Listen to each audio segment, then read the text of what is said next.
Hello and welcome to the Nursing Mantra, a helping hand for all aspiring nurses. So today we are back with a new video that is a nursing care plan on thrombocytopenia. So let's start. And before starting, I would like to request you all, if you like our videos, please subscribe our channel and share it with your friends. So देखते हैं सबसे पहले कि thrombocytopenia क्या होता है. ठीक है. See, thrombocytopenia is a medical condition characterized by a low platelet count in blood. Thrombocytopenia में क्या होता है, जो नॉर्मल प्लेटिलेट काउंट होता है ब्लड में उससे कम हो जाता है तो हम थ्रोम्बोसाइटोपिनिया बोलते हैं.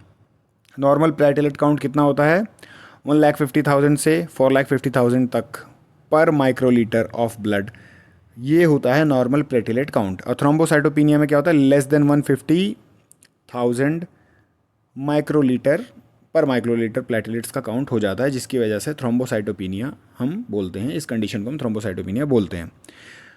क्योंकि प्लेटलेट्स को हम थ्रोम्बोसाइट्स भी बोलते हैं, इसलिए वहाँ से डेराइव हुआ है वर्ड थ्रोम्बोसाइटोपिनिया. ये क्या करता है बॉडी में, इसका काम है ब्लड को क्लॉट करवाना. ठीक है. They gather at the site of blood vessel injury, clump together and form a plug to stop bleeding. जहाँ पे भी इंजरी होती है ये वहाँ पे इकट्ठे हो जाते हैं और वहाँ पे एक प्लेटलेट प्लग फॉर्म करते हैं, जिसकी वजह से ब्लीडिंग स्टॉप हो जाती है. तो इनका यही काम होता है. अगर ये नहीं होंगे तो ब्लीडिंग डिसऑर्डर्स हो सकते हैं, पेशेंट को बहुत सारी दिक्कतें आ सकती हैं.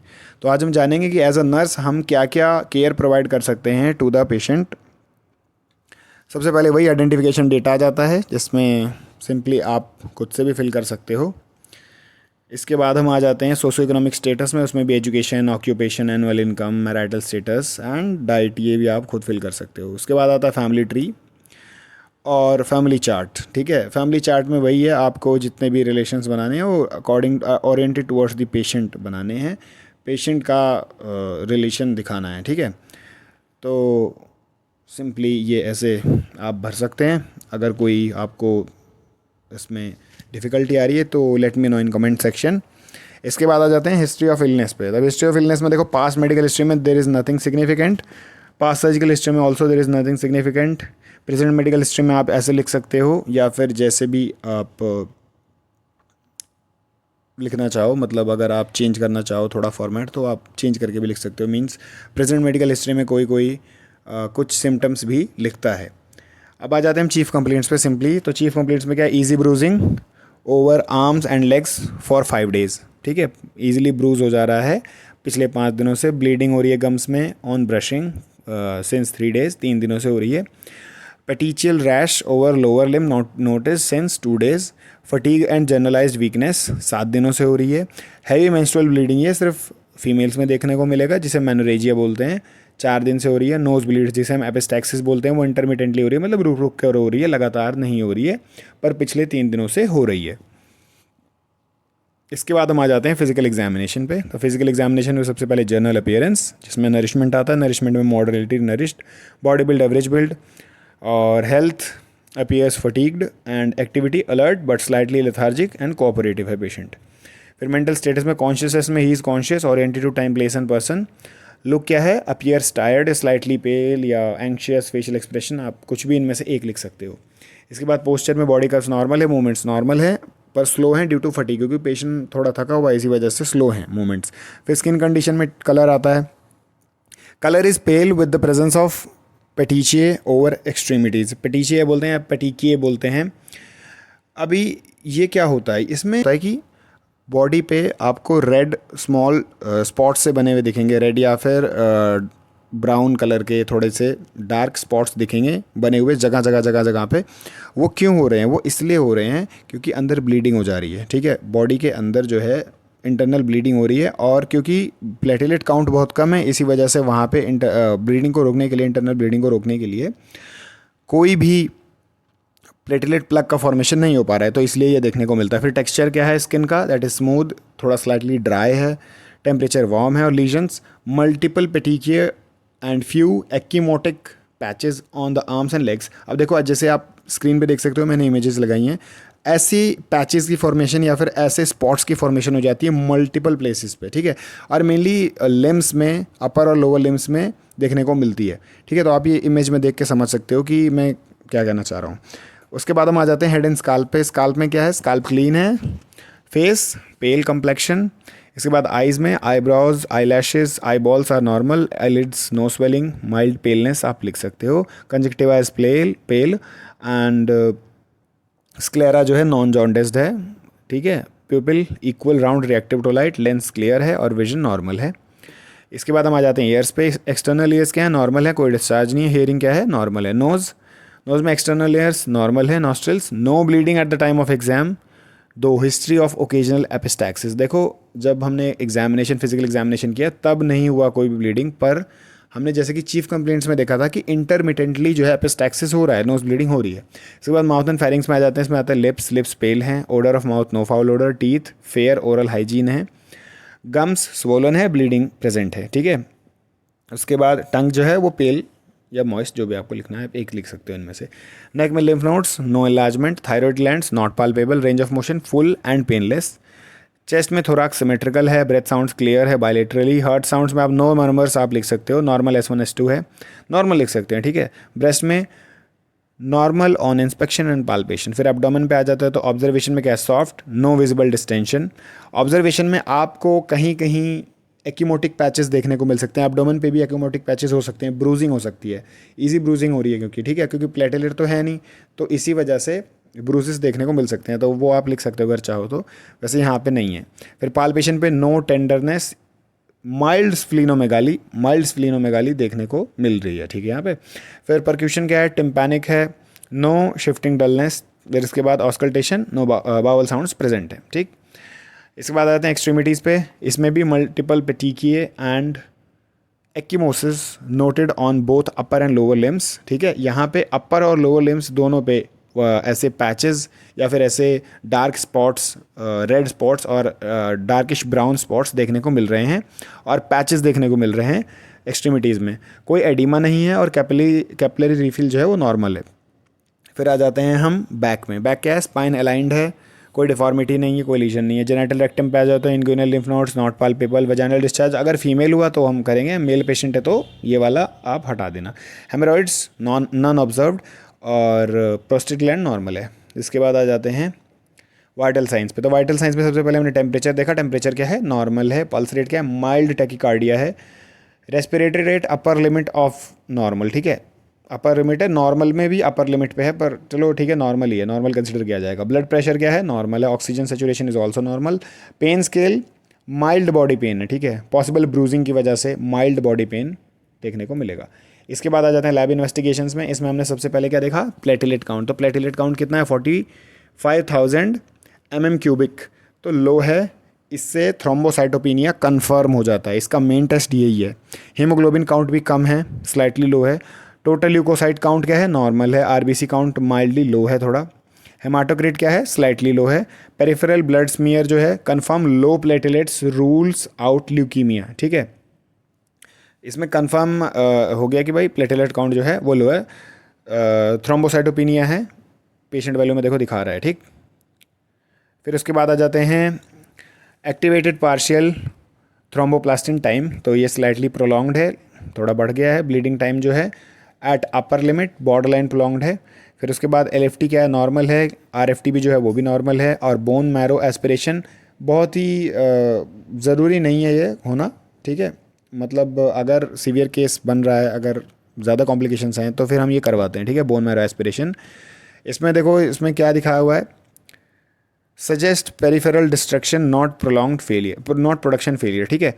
पेरिफेरल डिस्ट्रक्शन है पर प्रोडक्शन फेलियर नहीं हो रहा है, ठीक है, प्रोडक्शन फेलियर नहीं है। और ऊपर आपका सबसे ऊपर है प्रोथ्रोम्बिन टाइम। प्रोथ्रोम्बिन टाइम में क्या है, स्लाइटली प्रोलॉन्ग्ड है, टाइम जो है थोड़ा सा बढ़ गया है। इससे हमें क्या पता चलता है, इससे हमें पता चलता है भी जो क्लॉटिंग टाइम है वो बढ़ गया है, भाई क्लॉटिंग डिले हो रहा है, ठीक है। प्रोथ्रोम्बिन क्लॉटिंग मैकेनिज्म में मेन रोल प्ले करता है, ठीक है, ये ध्यान रखिएगा। इसके बाद आ जाते हैं ट्रीटमेंट यानी मेडिकेशन पे। तो मेडिकेशन में क्या है, सबसे पहले हम प्रेडनिसोलोन देंगे, ओडी है ये भी। ये एक्शन क्या है, suppresses immune system, reduces platelet destruction, platelet का डिस्ट्रक्शन कम करेगा, इम्यून सिस्टम को सप्रेस करेगा। फिर इंट्रावीनस इम्यूनोग्लोबुलिन देंगे और हम ट्रोम्बोकपैग ये जो है अगर क्रोनिक है तो देंगे, ठीक है। इसके बाद ट्रानिक्सामिक एसिड है, एंटीफिब्रिनोलाइटिक है, stabilises clots and reduces bleeding. अगर ब्लीडिंग हो रही है तो उसे कम करने के लिए हम ट्रानिक्सामिक एसिड दे देंगे। फिर इसके बाद है लास्ट में पेंटोप्राजोल अपेंटोप्राजोल प्रोटॉन पंप इनहिबिटर है, protect stomach linings from steroid irritation, steroid irritation से बचा के रखेगा आपकी स्टमक लाइनिंग को, ठीक है। इसके बाद हम आ जाते हैं अपने नर्सिंग डायग्नोसिस पे। सबसे पहला डायग्नोसिस है risk for bleeding related to decreased platelet count as evidenced by lab investigation. Second है impaired oral mucous membrane related to platelet dysfunction as evidenced by bleeding gums. Third है risk for injury related to impaired clotting. Fourth है fatigue related to reduce oxygen carrying capacity as evidenced by verbal reports of tiredness. And fifth है anxiety related to health status uncertainty as evidenced by restlessness. तो सबसे पहला explanation देख लेते हैं हम। सबसे पहला क्या है, ये हम आ जाते हैं भाई रिस्क फॉर ब्लीडिंग पे, क्योंकि ब्लीडिंग ही मेन प्रॉब्लम हो रही है। तो पेशेंट का सब्जेक्टिव डेटा में आप देख सकते हो, पेशेंट बोल रहा है मैं फटीग्ड हूँ, डिजीनेस फील हो रहा है मुझे, और रेड डॉट्स मुझे देखने को मिल रहे हैं मेरे आर्म्स और लेग्स पे, और जब मैं ब्रश करता हूँ तो गम से ब्लीडिंग होती है। तो आप ऑब्जेक्टिव डेटा में आप ब्लड टेस्ट करवाओगे, ब्लड वर्क करवाओगे, और उसमें आप सबसे ज़रूरी है प्लेटलेट काउंट वो चेक करोगे, उससे पक्का हो जाएगा। और आप ऑब्जर्वेशन करोगे, जब इंस्पेक्शन करोगे तो आपको पेटिकिए या फिर एक्यूमोटिक पैचेस ऐसे सब देखने को मिलेगा। तो उससे आपका कंफर्म हो जाएगा कि भाई थ्रोम्बोसाइटोपिनिया है, थ्रोम्बोसाइटोपिनिया का पेशेंट है, प्लेटलेट काउंट कम है, तो हमें क्या क्या करना है उससे क्लियर हो जाएगा, ठीक है। इसके बाद प्लानिंग में आ जाते हैं। आप भाई प्लेटलेट काउंट को मॉनिटर करना है आपको, और पेशेंट को मतलब इंस्ट्रक्ट करना है कि वो एक्टिविटीज़ अवॉइड करो जिससे ट्रॉमा या इंजरी हो सके। फिर सॉफ्ट ब्रिसल्ड टूथब्रश जो होता है उसका यूज़ करो, इलेक्ट्रिक रेज़र का यूज़ करो, ठीक है। इलेक्ट्रिक रेज़र का यूज़ करने को क्यों बोल रहे हैं, क्योंकि अगर हम नॉर्मल रेज़र यूज़ कर रहे हैं, ब्लेड वाला यूज़ कर रहे हैं, तो उससे कट लग सकता है, ठीक है। इसके बाद मेंटेन फॉल प्रिवेंशन, भाई गिरने से बचाना है, चोट ना लगे पेशेंट को। चोट लगा तो एक्यूमोटिक पैच बन जाएगा तुरंत, क्योंकि इंटरनल इंजरी, अगर इंजरी ओपन कट नहीं है, अगर शार्प कोई कट नहीं लगा, बॉडी पे कोई कट नहीं बना, फिर भी अगर गुम चोट भी लगेगी ना पेशेंट को, तो वहाँ पे पैच बन जाएगा, ठीक है। और एडमिनिस्टर प्रिस्क्राइब्ड कॉर्टिकोस्टेरॉइड्स, ठीक है, ये सब आपको देना है। और अवॉइड आईएम इंजेक्शंस को अवॉइड करना है, और वेन पंक्चर को भी अवॉइड करना है। फिर पेशेंट को एजुकेट करना है recognising science of internal and external bleeding, इसके बारे में पेशेंट को बताना है कि भाई कैसे आप पता लगा सकते हो कि इंटरनल ब्लीडिंग है या एक्सटर्नल ब्लीडिंग है। फिर monitor for signs of active bleeding such as haematuria, melaena, ये सब देखने को आपको मॉनिटर करते रहना। हेमेच्यूरिया मीन्स ब्लड आ रहा है यूरिन में, मेलिना मीन्स ब्लड आ रहा है स्टूल में। अगर ऐसे साइंस आपको देखने को मिल रहे हैं तो आपको डॉक्यूमेंटेशन करनी है। फिर वही है कि हमने जब अपनी केयर प्रोवाइड करी तो प्लेटलेट काउंट स्टेबलाइज हो गया, और प्लेटलेट काउंट जो है 70,000 माइक्रोलीटर ब्लड पहुंच गया, ठीक है, 70,000 म्यूलीटर, ठीक है, 70,000 सेल्स पर म्यूलीटर पहुंच गया है। नॉर्मल पे हमें पहुंचाना है एटलीस्ट उसकी बेसल वैल्यू में। अभी ये क्या है कि जैसे जितनी तेज़ी से प्लेटलेट्स का काउंट गिरता है उतनी तेज़ी से बढ़ता भी है, ठीक है। तो ऐसा नहीं कि बहुत धीरे धीरे बढ़ेगा, बढ़ जाता है, बहुत तेज़ी से बढ़ता भी है। तो आप लिख सकते हो वैल्यूएशन में, उसका काउंट लिख सकते हो। इसके बाद आ जाते हैं नेक्स्ट वाले पे। भाई नेक्स्ट में क्या है, impaired oral mucosa membrane related to platelet dysfunction as evidenced by bleeding gums. इसके बाद में पेशेंट ने क्या कहा, भाई पेशेंट ने कहा my gum start bleeding even when I eat soft food. भाई गम से ब्लीडिंग हो रही है जब हम कोई मुलायम खाना खा रहे हैं ना, सॉफ्ट सा भी, वो भी ब्लीडिंग हो रही है। फिर आप वही ब्लीडिंग गम की इंस्पेक्शन करोगे, प्लेटलेट काउंट चेक करोगे, अगर पेल ओरल म्यूकोसा हुआ, साइंस ऑफ इरिटेशन हुई, ये सब आप चेक करोगे। फिर प्लानिंग में क्या है, ओरल कैविटी का डेली आपको क्या करना है, एग्जामिनेशन करना है, उसमें ब्लीडिंग, अल्सर, म्यूकोसल डैमेज का साइन चेक करना है।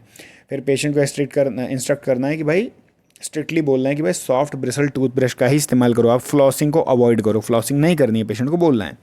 फिर उसे इनकरेज करना है माउथ रेंसिंग विद सलाइन और प्रिस्क्राइब्ड एंटीसेप्टिक सोल्यूशन, जिससे भी या तो सलाइन, नॉर्मल सलाइन जो है उससे, या फिर नॉर्मल एंटीसेप्टिक सोल्यूशन है उसी से आपको क्या करना है, माउथ रेंसिंग करनी है। फिर उसके बाद maintain adequate hydration to prevent dryness and cracking of oral mucosa, adequate hydration maintain करके रखना है। प्रिस्क्राइब मेडिकेशन जिसमें कि कॉर्टिकोस्टेरॉइड्स आती हैं ताकि इन्फ्लामेशन को रिड्यूस किया जा सके, वो देनी है। इसके बाद एजुकेट करना है पेशेंट को ताकि वो स्पाइसी फूड को अवॉइड करे, एसिडिक या फिर रफ टेक्सचर्ड फूड जो होता है उन सबको फूड्स को अवॉइड करे वो, क्योंकि उसकी वजह से क्या हो सकता है, ओरल म्यूकोसा डैमेज हो सकती है, ठीक है। Consult a dietitian for soft non irritating food options. और लास्ट में आ जाता है अप्लाई प्रिस्क्राइब्ड ओरल जेल्स और topical agents to soothe irritation और ब्लीडिंग, ठीक है। जो भी आपको प्रिस्क्रिप्शन मिला है आपको वही ओरल जेल्स यूज़ करने हैं, ऐसा कुछ भी यूज़ नहीं करना है। फिर वही simply after providing plan nursing care patients normal integrity of oral mucous membrane was maintained, ठीक है, ये ऐसे आप लिख सकते हो। या गम ब्लीडिंग हैज़ रिड्यूस। जैसे इवैल्यूएशन में यहाँ पे लिखा हुआ है, इवैल्यूएशन वाला आप जो है यूज़ कर सकते हो, कोई इशू नहीं है। फिर गोल में जैसे ना, गोल में क्या है कि the patient will maintain intact and healthy oral mucous membrane, तो ये भी लिख सकते हो, patient will maintain intact and healthy oral mucous membrane, बस दैट्स इट। इसके बाद आ जाते हैं हम नेक्स्ट पे, risk for injury related to impaired clotting. अब इसमें क्या है भाई, सब्जेक्टिव डेटा में क्या है, patient states I feel weak and bruise easily, मुझे ब्रूजिंग ईजिली हो जाती है और मैं वीकनेस फील हो रही है।